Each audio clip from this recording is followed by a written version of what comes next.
Today's show, as always, sponsored by LivasaIslandApparel.com for gear that represents the South Pacific Island languages and cultures accurately and responsibly.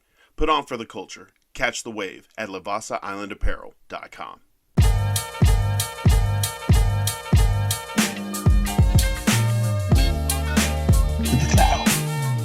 Welcome, everyone, to another episode of the Ballinesian podcast, sponsored by Levasa Island Apparel. Catch them online on Instagram at le_vasa or the website at www.levasaislandapparel.com. It's Brother Eri, Brother Va, down there in Modesto, California. Hopefully going to be up in, hopefully you see them when you come through 4 days of Aloha. This July at Esther Short Park in Vancouver, Washington. Definitely be ready for them and to hit up the tent. And get a bunch of goodies from Levasa Island Apparel. Let's get this episode on the road. Joined by Brother Forrest. I am Lance Valitomo, and we're here to talk sports. But before we do, just checking in. Brother Forrest, how goes it? How are you? Good, man. I'm in the transition right now, so not a lot of folks know, man. I'm making my way back here to Federal Way. So, if you're in the Federal area, you want to come down and get an autograph? No, I'm joking. So I'm out here in Federal Way, hang out with some family for a while. I probably should have came down here a while ago. My older sister and my younger sister and my other younger sisters were doing an amazing job of helping my mom look after my father. But I think it's time to give them a little break, so I'm gonna come down here and Good man.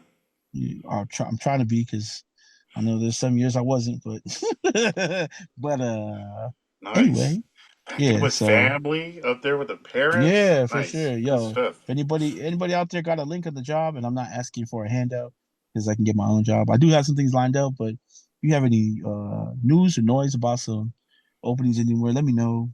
What is your preferred job field?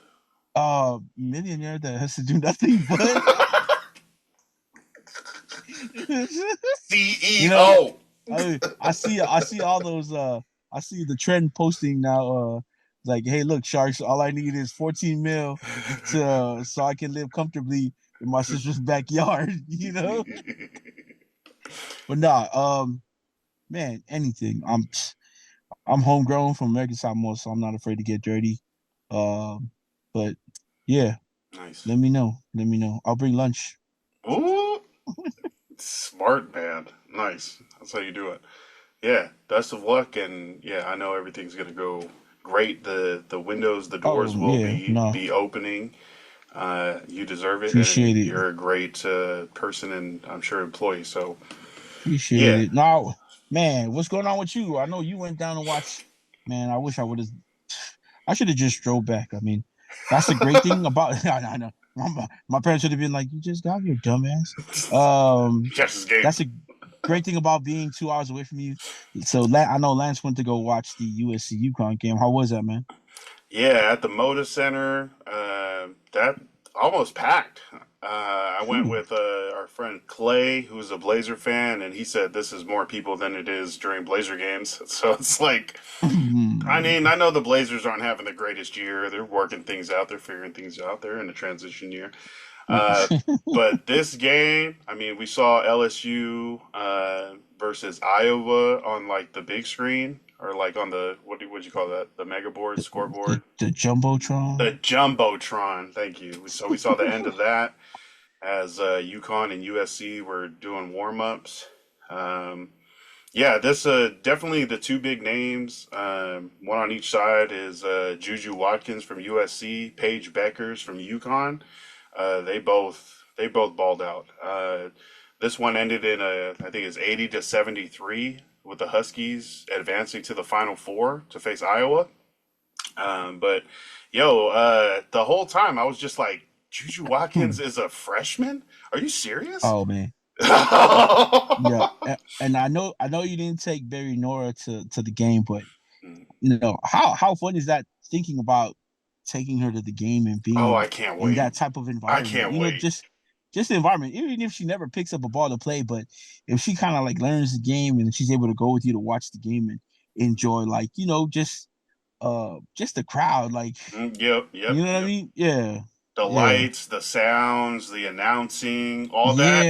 I yeah, mean, for me as an adult in a stadium experience for the first time in a long time, it was entertaining, right? It was fun. Like the court and the shows battle got you us got to through the watch, commercials. man. Yo, Yeah, not that too. It was a great game, but even the dead time, the timeouts, the TV timeouts, the commercial breaks, whatever, was filled with in-stadium things that were happening either on the court or like fan stuff. They were cutting around, different people dancing and stuff like that. But I mean, I know that's how it goes when you're like an in-person, in-stadium kind of thing. right, You don't get right. to watch the commercials, get up and go. You're Oh, like yeah. they keep you in your seat and entertained. But I just imagine the whole time I was there, I was like, man, if Nora was here, she might not. I mean, she's 2 years old, right? So she probably can't see down to the court, right? Her eyes aren't Right, even that right. developed. It's like, oh, there's a brown rectangle of light down there, but I don't know what's happening. Yeah, we're sitting in the 300 level, but I think she would still enjoy like the atmosphere, like the Yeah, crowd yeah. getting hyped, all the cheers when something big happened, when a crazy move or a big shot landed. She would probably jump right up and start clapping, like, "Yeah, what are we clapping Yeah, for? I don't care what it exactly, is. I'm just as exactly. hyped." And I think she would really enjoy that experience young, even if she doesn't remember it. Um, but I think it'd probably be easier to do like a less crowded one, maybe like a round of 30, like I don't know, like a Sweet Just 16 or a round of 32. maybe like a Blazers game. Maybe like a Blazers game. How many more games are there? Are there like five I games left in think the NBA season? I don't know. The Blazers might be done. Well, I yeah, don't yeah, know. yeah. They're not. They're probably not in contention. Yeah, But like, it's 82 games. What game are we at right now? 75. man, I have no idea. Man, I just honestly, fell off on I'm basketball. yeah. So bad. It's like, yeah, man. It's like, man, the Bulls, man, they're just about as bad as the Blazers. So, Man, too yeah, many teams. But yeah, so I mean, that game though. Talking on that game, um, seeing the highlights from the tournament from the season from JuJu Watkins, always scoring. Was really excited to see that in person, to see how it worked, and like the whole pregame. I was trying to follow her while she was doing pregame shots. I didn't see her miss one warm up shot. Like, and they were not like clanking around. There was nothing but net, and it was just like every single time I was like, she still hasn't missed. This is crazy. She's gonna come out put up 10 in the man, first quarter. a lot of people think that's easy. Like, people who don't really play, and this is nothing against them, but like, I can see how people were like, "Oh man, she makes every shot, man, whatever." But the work that she's put in to get to that point, you know what I mean?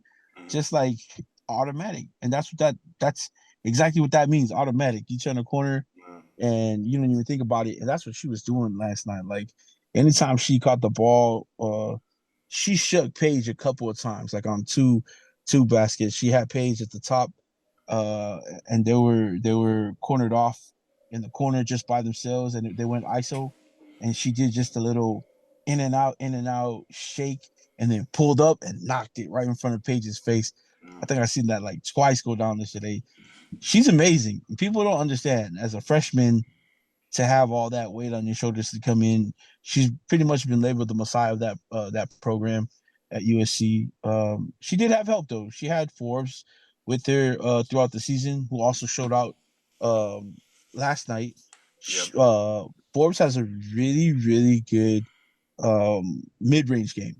Like, her mid range is deadly. She also had Padilla on the outside, who didn't really show up. Man, She I had was like so excited for I Padilla in know. the warm ups. The most exciting thing she did though was hit that she knocked down the last second three at the end of the Yeah. half. And so everybody was excited coming into the second half, expecting her to maybe put up shots, and well, she put up shots, but she didn't put them down. So that was tough. And then you saw UConn go straight to Paige again. If we're talking about JuJu like shaking her and hitting jumpers right in front of her, Paige was not backing down. And we were talking about this earlier, Mm, but to see those two guard each other, that was crazy in a championship game like that, or quarterfinal game like I that. it Elite didn't Eight. start like that though. Like it No, no, started no, with no. the other guards, Nika Mull, number 10 and number 12 were Yeah, guarding Juju, and they I were. think This is the other thing, right? Juju looked like she couldn't get into the paint. She couldn't penetrate. She couldn't get past the people guarding her. And I don't know if that was like incredible individual defense. I don't think it was because there was always someone helping yeah, and always someone ready to come and like help contain Juju so she doesn't get on a roll. Because she was the times that she did drive, she either got a decent finish up or kicked some of the craziest like underhand whip passes I had no, ever seen, I bro. I seen, was like, yeah. whoa, she's diamond like that. So that was dope. But I feel like UConn's defense really messed with the confidence, the timing, and the production of Juju, and then everybody else on USC because of that. Because Juju was getting, I thought, gloved up, like not able to get into the paint at all. I mean, They were you kicking saw to Forbes. They were starting on the other side. They weren't even like passing Juju the ball just because they knew it was going to get locked up. So Forbes, no, was it Mackenzie Forbes had 25? yeah. Yeah, Padilla, yo, is it Padilla or Padilla? She's Filipino, so we'll say Padilla. 1 for 7 from behind the arc, and I That's tough. needed her to hit like three more of those. I mean, yeah, she finished with 3 points, so I that was tough. But those opportunities were open for the non-Juju Trojans because yeah, they were making Juju pass out. But Watkins ended up with what 29 points versus Becker's 28.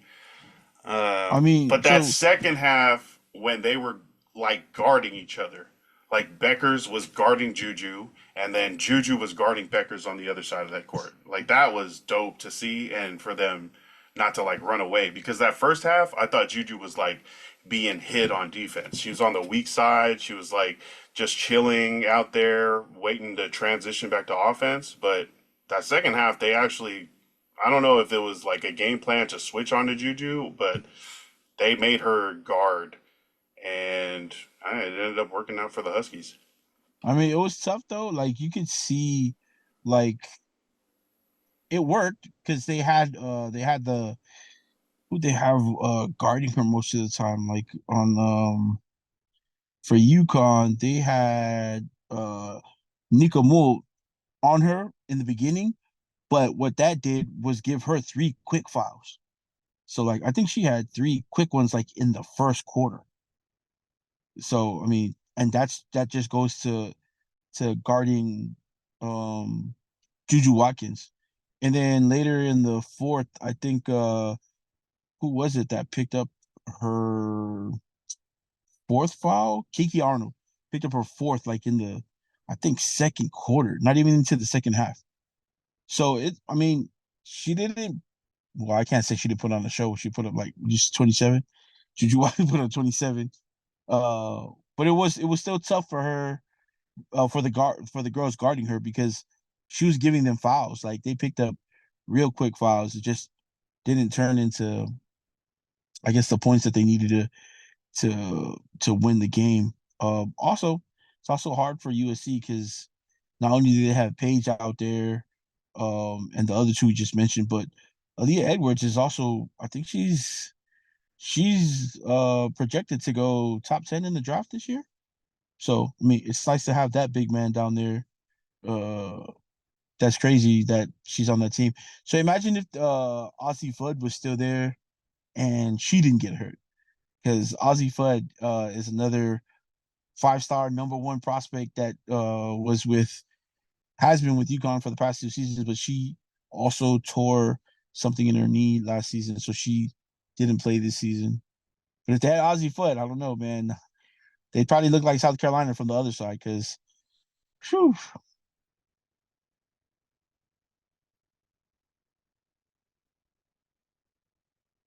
So I think you're muted, Oosh. Sorry, yeah. Paige Beckers, UConn junior guard, right? I thought, her whole hype was being able to handle, maybe get off some passes, but offensively score, right? Put up some buckets. Yeah.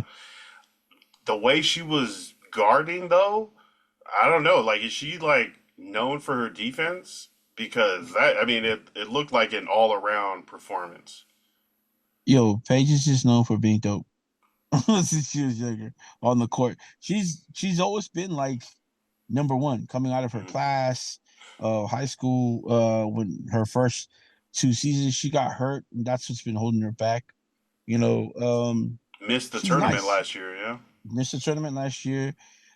Like she's nice, man. The position she plays, she's got good body for it. She has good height. Say she's about 5'11". She looks more like 6'1". She's also Mm. lengthy, so she's also been waiting a whole year to get back to where she is now. So I mean, yeah, Watching you know, Caitlyn take her spotlight. yeah, hey, exactly.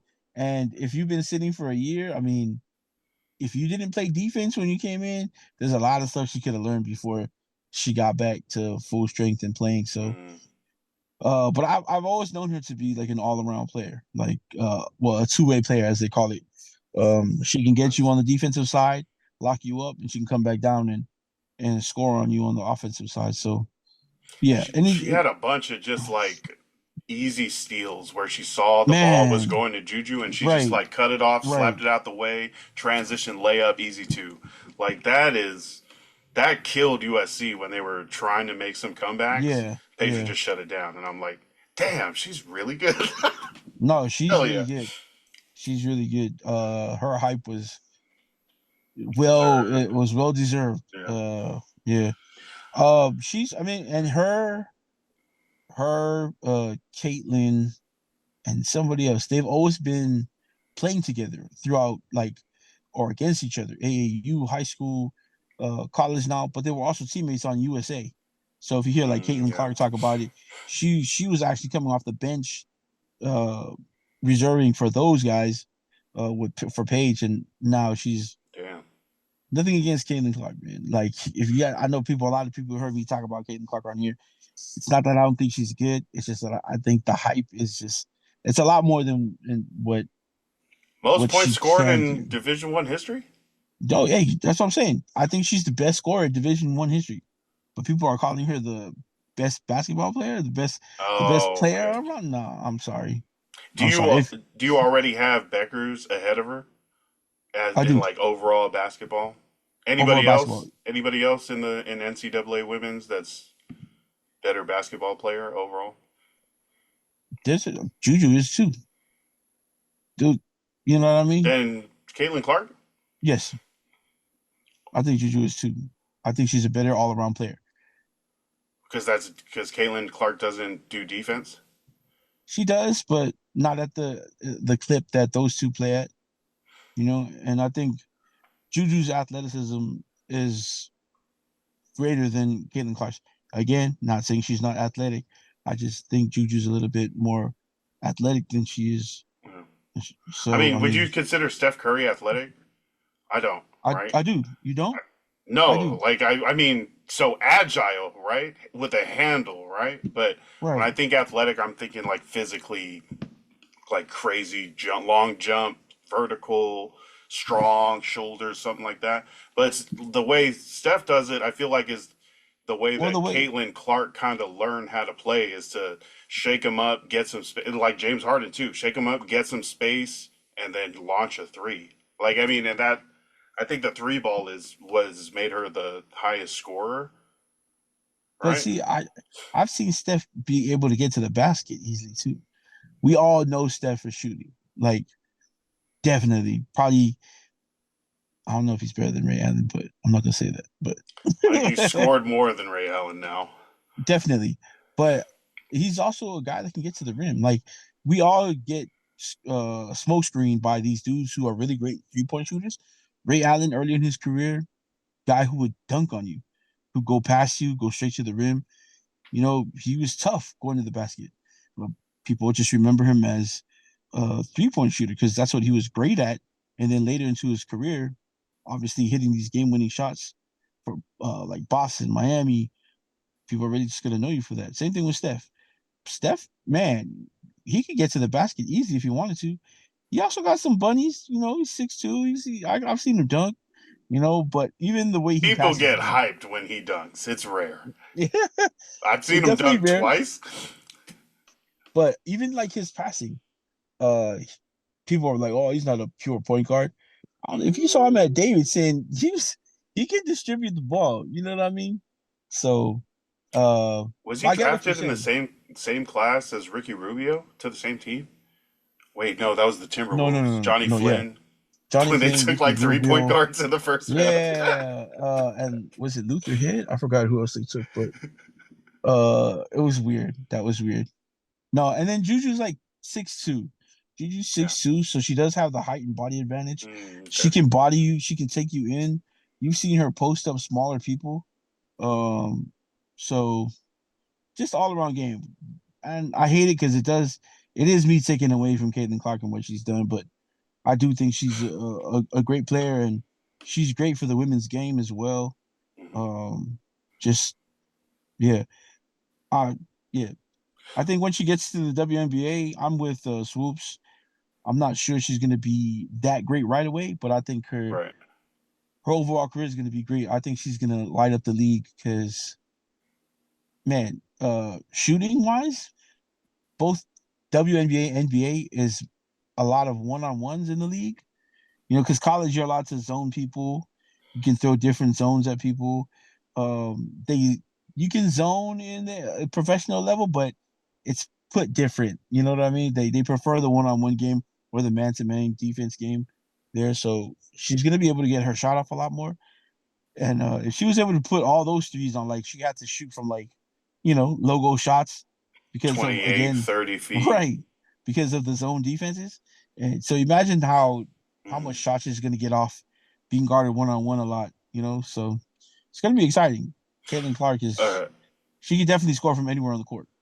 Before we do a little bit more of a dive on Caitlin Clark and them advancing, uh, as a basketball coach, if you were USC's coach, Gottlieb, like if you were had to make the call on what to do when Juju is like getting the ball stuffed with her, or like how do you free up your star player if they're getting locked up? Like what's the adjustment for the second half?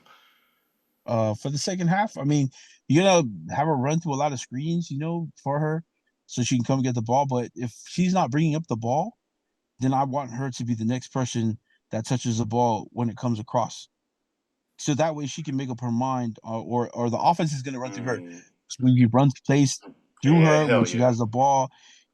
She's got to be the ball has to be in her hands. And again, they do have Forbes who put up a really good game. Um, she's great. Their post players weren't as good as Aaliyah Edwards, but they did their job too.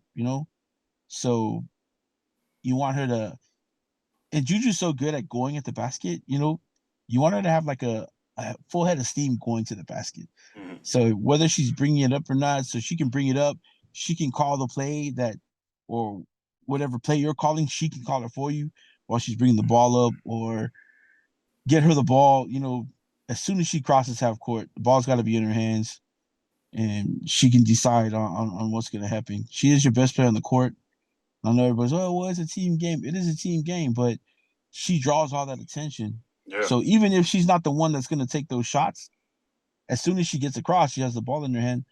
That whole team is now focused on Juju, and so you can run your play to get other people free, and just have Juju go to work and get the ball to other people because she was doing fine, finding her shooters and kicking out to Forbes, moving without the ball, but if she doesn't have the ball, like if you don't get her the ball, it makes it hard for her to. Anytime she's gonna have to run through screens, run around screens, and any the switches that are come to her, or whether or not UConn would scheme to like just really give her a hard time anytime she ran through the key. So by the time she gets the ball, she's gonna be super tired. So free her up, make sure she's the one the offense is yeah, running through. I thought yeah, I agree totally. Like it felt like a lot of the USC possessions were kind of giving up on even trying to get her the ball because the UConn was just being so tough guarding Juju. But thought there were way too many possessions, USC possessions, where JuJu Watkins didn't even touch the ball, and I was like, oh, Yeah, that's insane. The and you Forrest should saw be when down there making this call right now. and you saw when she did get the ball, things happened not just for her too, and that's what I'm talking about. They didn't just happen for her; it happened for her teammates. Like people would actually have open shots. But yeah, anytime she had the ball, something positive happened. And you were talking about how Paige had a lot of really good steals when the ball was headed towards um, Watkins because they were telegraphing those plays. Like, of course they know the ball's gonna, but there's ways you can get to the ball, and she has to get the ball early. Her touches have to come early in the possession. Nice. Um, yeah, USC knocked out of the tournament in the Elite Eight, and the Yukon Women Huskies advanced to another Final Four.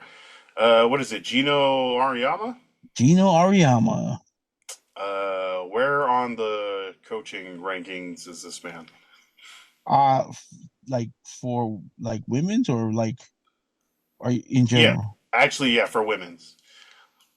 number one, Yeah, so him and number one. then Summit. Oh man, that's tough.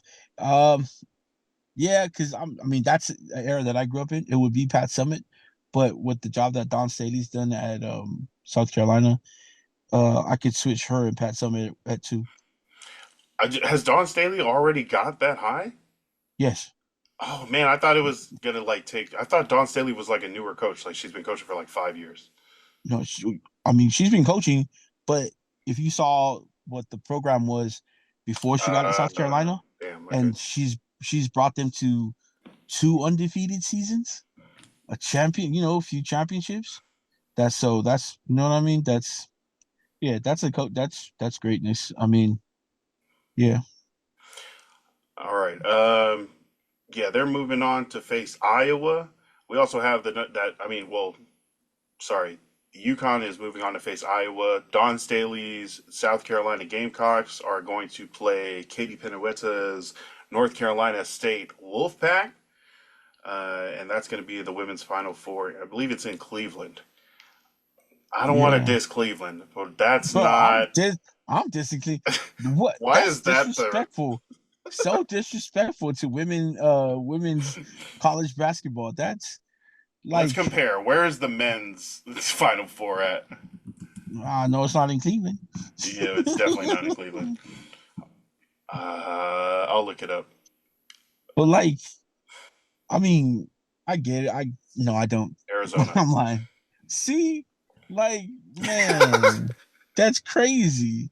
The Super Bowl is in Arizona, and you can't. Oh man, that's crazy. And you gonna send these girls to Cleveland? Come on now. Cleveland! This one's for Shit. you! Oh my gosh. You couldn't send it to like Miami or something? Jeez. Uh, New York, somewhere. so, Man. yeah. Four teams for the women's teams are heading to Cleveland. The four remaining men's teams are heading to Glendale, Arizona for their respective Final Fours. I man, I don't even feel like the men's bracket compares in like viewership. I feel like women's basketball has overtaken it. Uh, yeah, they put out a stat earlier about how many people watched the Yukon USC game, and it was like a ridiculous amount. It was it was more viewership than any NBA game last season except for the playoffs Wow. or the Wow. finals. It was Wow. more viewership than any NFL game except for a What? playoff game and That's except for a crazy. Super Bowl game. And then it was more viewership than any NCAA football game except for the The playoffs. playoffs or something.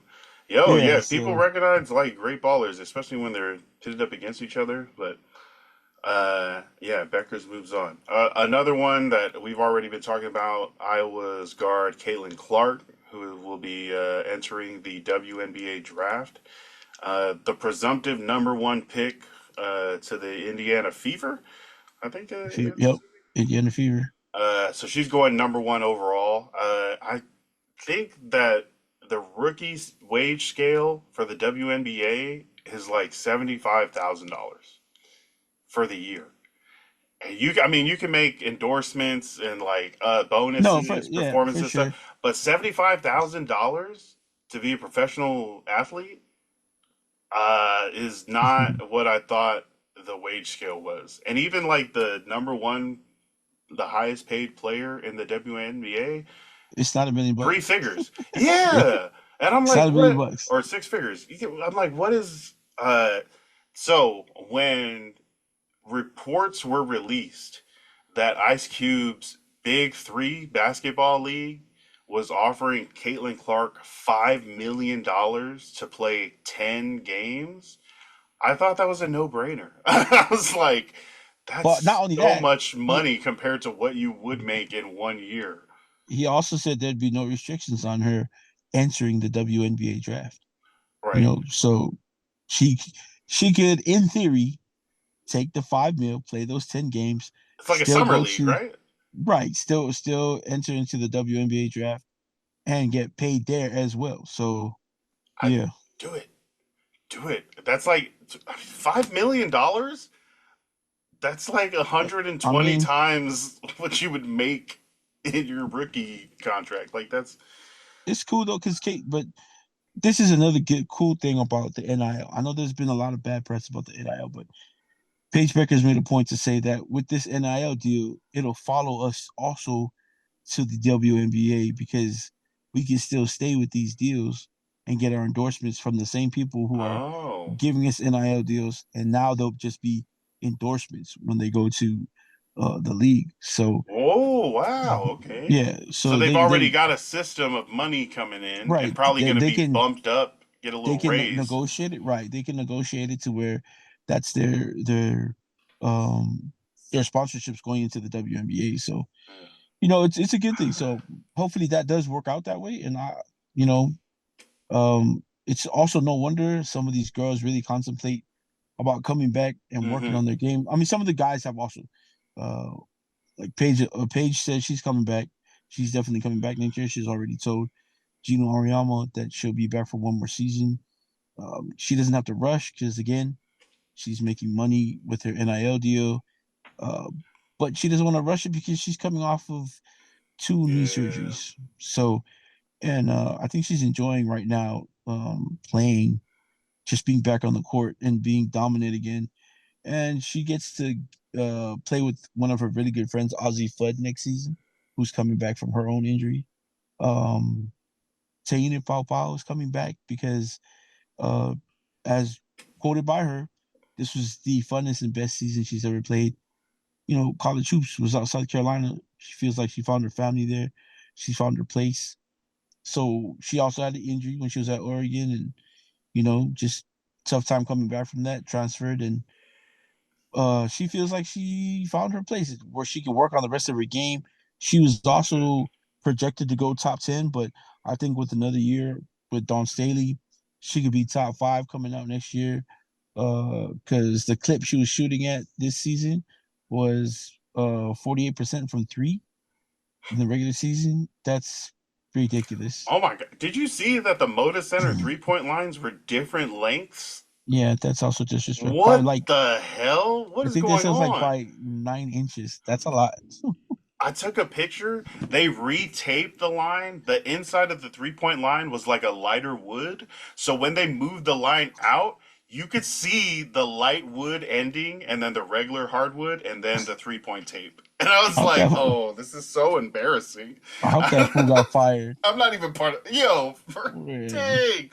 I hope And that fool like got fired. multiple games got played on that court with it all messed up. Yeah, well, I mean, they had to agree to it first, where they were going to postpone the rest of the games, but the Well, coaches agreed to it. So, before they knew it was messed up, there were multiple games that got played on it.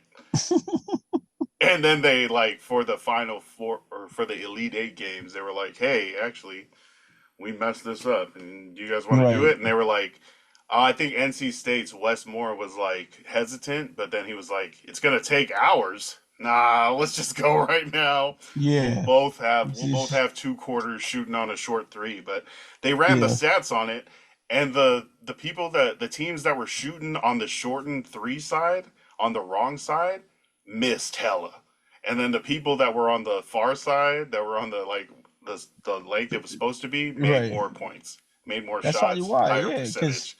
it's Everyone's if you like, usually when I stand right on the line, this goes in, but it right, was like clanking off exactly. the front. It's probably going. Yeah, it's probably long. You know what I mean? Most of it's crazy. That's crazy. So, but yeah, I mean, it's a Fire great that person. W. It's a. Oh my gosh, I hope so. It's been a great women's tournament so far, and it's only getting better. And to have these four teams who were um at one time like back and forth at the number one spot in college women's college hoops. So Iowa, I think they spent time at one. I know NC State did. They were knocking off people early. UConn's been number one. South Carolina's been number one for a long time. They ain't lost in a minute. Yeah. That's crazy. They I mean, they lost in the championship last year and then haven't lost since, and they hadn't lost before that. Uh they hadn't lost at all before that loss. So So they've had that's one loss in the last two in seasons, two in two seasons. plus So seasons, right. including postseason. That's crazy. So yeah, so that's Come on, exciting. And Tahina. oh man. But they're South Carolina, I like their balance, man. I like their balance. So a lot of people are gonna ask, like, how would you build your team? And a lot of people like, would you be paint dominant? Would you have like big men? How many big men would you run? Or would you be like perimeter dominant? Would you shoot threes and stuff like that? I think a team that's best suited to go in and beat you multiple ways is how you go. I know that sounds simple. Like people are like, well, duh, we want to beat you in one way and when it's not that simple. Because you have to have the right Yeah. roster to be able to beat teams multiple ways. And South Carolina, I think, has that team that they're able to dump it inside to Cardosa. She can go to work. She also picks up every rebound that comes off the hoop. It helps when you're like 6'7", 6'8", but she's also skillful. You know, she's not like because there's a lot of women teams that have like height on their team like that, 6'5" centers, 6'7" centers, which is an advantage. But if they can't do anything but rebound and stuff like that, like at it gets weak after a while. Like that's how they're doing. Well, then I mean, we can go straight at her. She can't play defense, but Cardosa can play defense. She can rebound, and she's a good post scorer. But they also have again Tahina, who's hitting at 48% in the regular season. I don't know right now how she's doing in the tournament, but they also have an amazing freshman coming off the bench in Full Wiley. My gosh, you know how we talk about JuJu and then also Hidalgo from Notre Dame. Full Wiley probably belongs in that same conversation. The Yeah. three of them coming in as freshmen and just you know playing the way they play and being dominant. Um, I'm trying to think. but Is there a NBA team comparison to that South Carolina team? Someone that can beat you multiple ways? oh man, Because like usually a I'm thinking current. like it's just like NBA is just your star, your two goes off. Maybe you get a lucky game from like your bench player, but I feel like it's straightforward. Like we're trying to get our best player or two I mean, this is to also gonna carry be the like load. it's gonna sound like a cop out, but I mean, Denver can be that team because they have Jamal Murray on the outside who can hit Hmm. shots, Yeah, and then you can always dump it inside to Jokic, who can destroy you multiple ways from in the post and then bring you out just a little bit. And then you have an athletic Aaron Gordon who can rebound. He can run the court. His shooting's gotten better, so he's not just like a one dimensional, like the athletic four who mm. goes up and yeah. So And Michael Porter, and then they have Michael Porter who, um, his so brother when I is wilding. if oh my gosh, oh my Jonte, god, no! oh man, we'll talk about that another. That's a whole show. Oh my gosh. But yeah, Michael Porter. From the time I was little and I looked at the three position, Mm, I always thought that. So your two is gonna be your best scorer. Your one obviously is gonna be the guy who runs the team. Your 4 and 5, of course. Your four is always gonna be your enforcer. That for me, like he's gonna be my enforcer. He's gonna hold it down. He's gonna do all the dirty stuff. He's gonna be your best defender, you know. And then your 5 obviously is the guy who I think sets the tone for your team. You know, he can come in, he can pass a little, set the screens, and really be the best post player inside. He can score from the inside with a little jumper. You can move him out to like 15 feet. He can score. But your three is the what is the saying? Why all of a sudden I can't say it. He is the jack of all trades, but the master of none. You know, his job usually is to slash and get to the rim, but also he's going to defend for you. He's going to give you a little bit of 3-point shooting. He's definitely, like I said, your slasher, getting to the basket, hitting mid-range stuff. But your 3 is the one that's going to be able to do all of that well. And I think that's what Michael Porter is. I think he's not only can he do that stuff, but he also has for this day and age, the prototypical height at 6'10" to do that. And he can guard multiple positions at 6'10", you know? So I know his career got off to a slow start because of the injuries, really crazy back injury that he had. Like when he was coming out of high school, it started then. He got to college, played that one season. It was weird. Like it's almost like how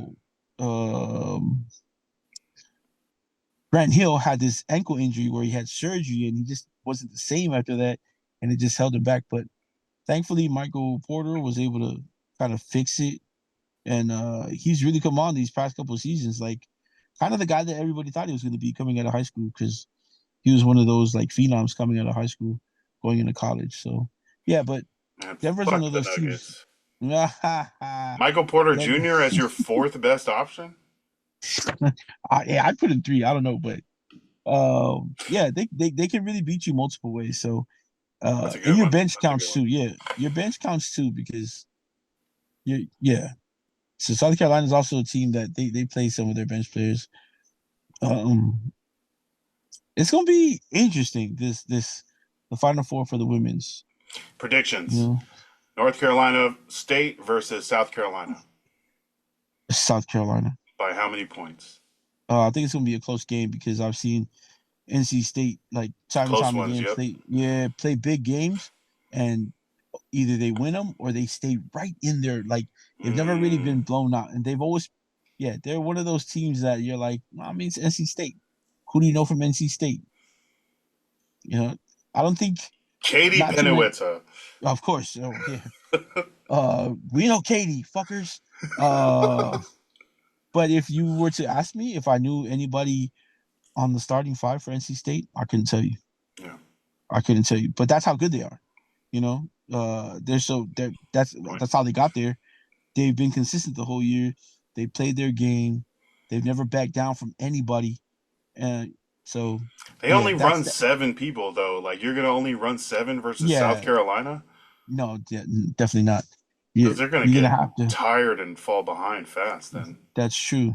I hope not. But NC State's the kind of team that you're worried to play because one, no one expected them to be here except for NC State fans, Mhm. and 2, they don't have no quit in them, so that's gonna be scary. But I like South Carolina.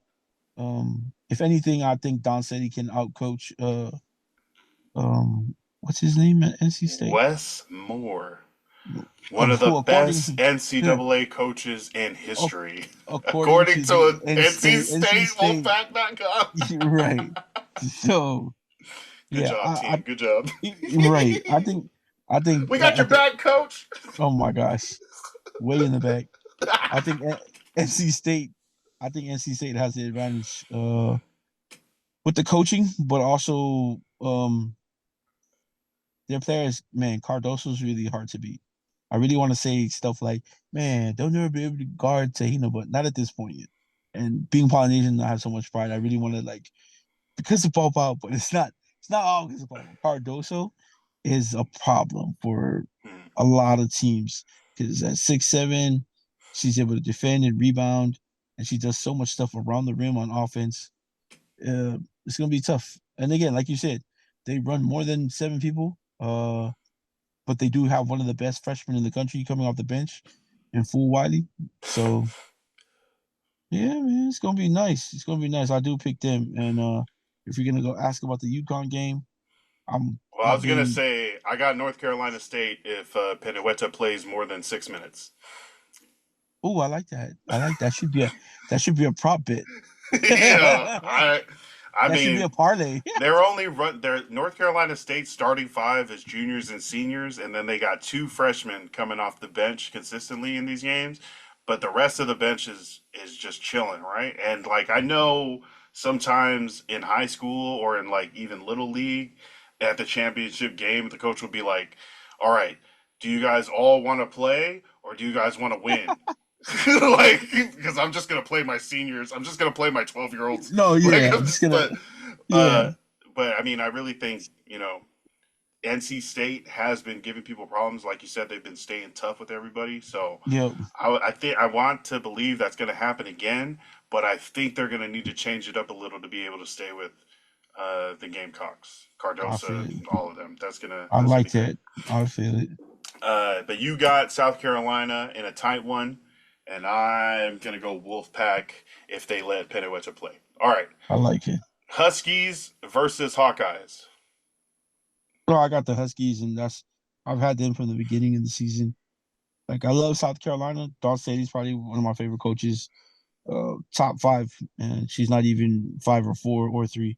So yeah, Pat Summit just. she's 3. Uh, and Paige, man, what she's that's tough, man. Like not too many athletes after suffering like two torn. I don't know if she's ACL, MCL, but she went through two of those to be back here and now playing in the Final Four at a high clip. You know what I mean? Just she's really playing like she never got injured. You know what I mean? So love to see her back. She's also great for the women's game, having her play in this Final Four, seeing her there. But they also got Aaliyah Edwards, who's again like Cardoso, a really big body down low, Oh yeah. skilled around the rim. She plays good defense. She's tough. They got the shooters we were talking about earlier, the two guards. So with their starting five is good, but they also got guys to come off the bench and play the post for them if they get into foul trouble. So I like those guys. That's why I like UConn. But if Caitlin Clark's on the court, Iowa's always got a chance. And that's not to take away from the rest of the team, because Caitlin Clark is, man, amazing. Special. Just yeah, she is. Yeah, but she didn't get there alone. The rest of Iowa's team is really gonna have to step it up because it's a whole different ball game. Final Four. What Caitlin Clark can come on again. Maybe she shoots 10 threes this time, but I think UConn might have the power to like maybe go bucket for her. Not that LSU didn't, you know what I mean? Just again, Angel Reese came out, said she tweaked her ankle a little bit. It affected her somewhat in the second part of the game. She was like breaking down crying at one point in that post game, saying she was like people always talk shit to her, like she's received threats and stuff. I That's mean, what the hell? people are weird, but Because also she's at the like same talk time, shit when she no, wins. she talks shit when she wins. That's part of the game. If you're gonna talk that talk though, the threats are a little much, but people are always gonna talk about you. People are gonna talk about you because again, misery loves company. So a lot of these people talking about you are people who are miserable with their own shit, and they see you out there balling. Like talking shit's a part of the game. I don't know anybody who's played ball and either hasn't gotten into an argument on the court or like a good spirited, you know what I mean, back and forth with somebody, or just wanted to kick somebody in the face because they were losing and someone's talking mad shit. Yeah. It's part of the game. It is. It's always gonna be part of the game. I feel for Angel Reese, but again, with your status now, it's always gonna be someone coming at you like that. It's not right, the threats especially, but people gonna talk shit. They're gonna judge you because you're in the spotlight now, and you're good. I do hope she comes back next season to college to just get a little more fine tuning in her game because I do think she's overrated offensively. So Yeah, LSU didn't Yeah, know what to do at that. but It looked like they were getting locked up too. I also think Haley Van Lith is a really good scorer. Ever since high school, I watched her high school out here in Washington. I watched her play 2 games. Watched her like at Louisville. She's a scorer, but they also don't give her the ball enough to score. They So I made don't her know. guard Caitlin Clark the whole game. Hey man, she is. Hey, Van Lith is a 5-star out of high school. She's always been like a Uh, top 20 player in college. Um, those are the jobs you give some of your best players. So Van Lith, I'm gonna defend her because she's one of their best players. I mean, Even if it's not there's working for 2, 3, 4 quarters, who are you gonna put else? We don't know if she's been the best two defender players, for them. You two, know what I mean? add a second defender, send something I else at her. mean, Like she that's scored 40. so. Yeah, but you're gonna put two defend. You're gonna what have two defenders come out to her. Now you taking that away, she's just gonna beat you another way. That's tough. So if she's shooting from that far out, Don't let her do what she does all the time. Right? Score a lot, um, easier shoot said than threes. done. No, that's what I'm saying. But like, to just put one person who is continually gets cooked the whole game and not change out of it. I Because well, I mean, adjustments are what's made at halftime. But maybe Kid Moki just felt like if I'm gonna change up, like I gotta change up somewhere else. She's already bombing threes, so like that's tough to stop. Honestly, like because she's not just shooting from like in front of the 3 point line. You know, she gave her a little bit of space and she was knocking him down. And she was feeling it. It wasn't like Van Lith wasn't like in her face on some of these threes or wasn't like up on her the whole time she was guarding him.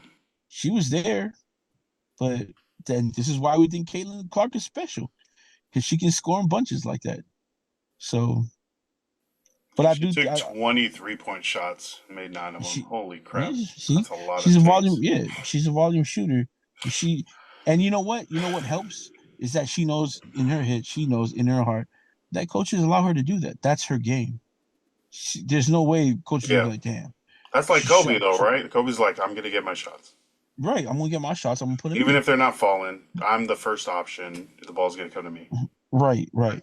So Yeah, I understand that, yeah, especially when you uh, know you're the star, the one that can do that, that has that yeah. offensive ability.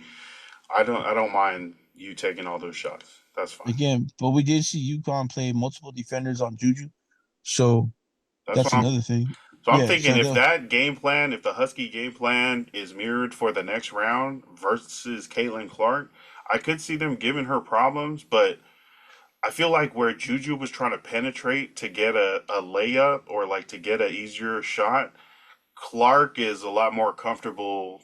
Like if I yeah. can't get in or through, I'll just step back. I can shoot from out here. Like so, I'm interested to see if that defense is used again and if it's as effective as I thought it was on Juju and the Trojans, or if Yeah, Clark is able to like, okay, you wanna stuff up the middle, you wanna plug the lanes. I'm gonna just like James Harden this game away and step back, but put up 20 freaking threes.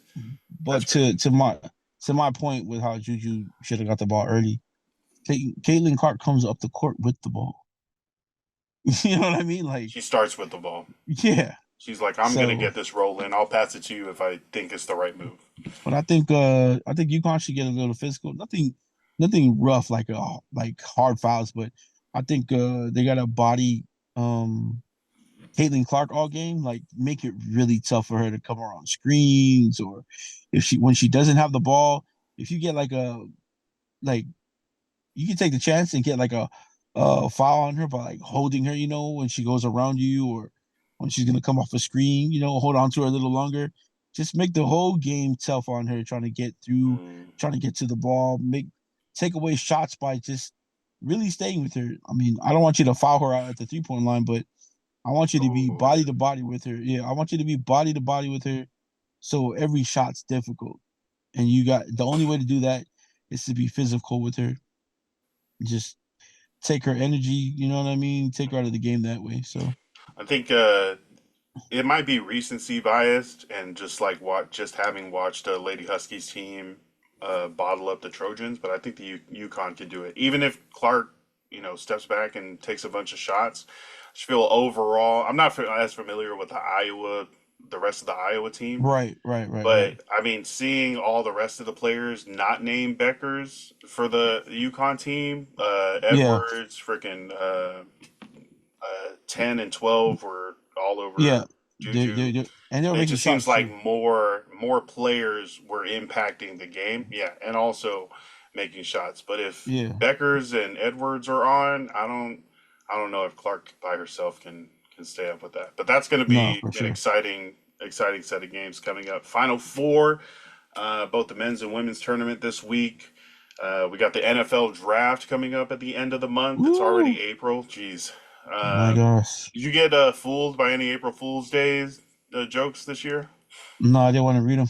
No, I just turned off my Yeah, I phone. was like, here we go. I was Someone like, oh said Justin man. Herbert got traded to the Vikings for 2 first-round picks. I was like, I'm turning my phone off today. There's so much stuff. There was also Oh, one someone said the Raiders lost their first-round pick for tampering with Christian Wilkins and a future third, and I was like, yeah. Wait a minute. When was this? When was this? Yesterday? Damn it. April they, Fools they had one where Pete Carroll signed with somebody. with the For, Niners as a oh, that's field it. Yeah, consultant. so That was hilarious. Anytime any of that happens, I was like, yeah, "What is the day today?" yeah. So Yeah, hopefully no no, one. Hopefully our listeners didn't fall for that. You guys are smart. it's already stressful waiting for the draft. Yeah. Yeah, thank you everybody for tapping into our Women's Elite Eight episode. Yeah, diving in on what's going on. Any shout outs for you this week? Oh man, shout out to my guy Will, man. It's been a good 3 Hey. years living together, you and Paul, but with me, you, Noah. Me and Will have been friends since Samuel. He moved down to go to school at ACC, and the friendship was instant. The brotherhood was probably fate. Um, and we before he left, we were gonna say, yeah, one day we're gonna live together in the States because we pretty much lived together in Samoa, and somehow, some way, it happened. It was really cool. 4 years living together. Not that I'm not gonna be back in Vancouver to hang out with him and little man Carter and Paul Hey. and his daughter Malia and his son Malosi. So just that I won't be there constantly now in the house.